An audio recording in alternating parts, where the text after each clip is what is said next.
कल एक कार्यक्रम होने जा रहा है। हमारे घोसी लोकसभा के पूर्व सांसद मोहतरम अतुल राय साहब के आवास पे जो मुंडन कार्यक्रम होने जा रहा है, इस कार्यक्रम में आए हुए तमाम मेहमानों का इस्तकबाल करने के लिए मैं 4 मिसरे पढ़ता हूँ। मोहतरम सांसद जी के हवाले हमारे बीच में अरशद भाई कोपागंज मौजूद हैं।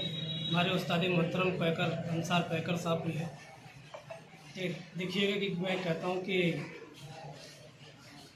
मैं कदे की शाम का रुतबा बढ़ाने आ गए,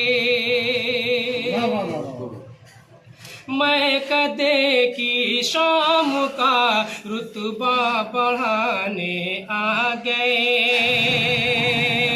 मैं कदे की शाम का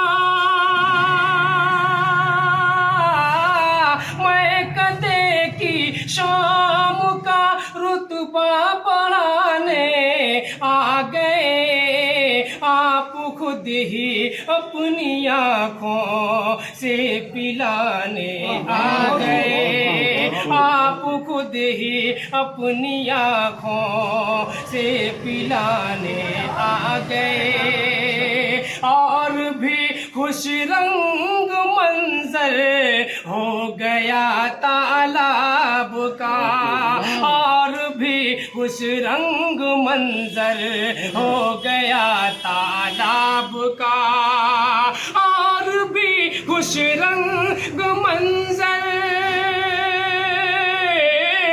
और भी खुश रंग मंजर हो गया तालाब का।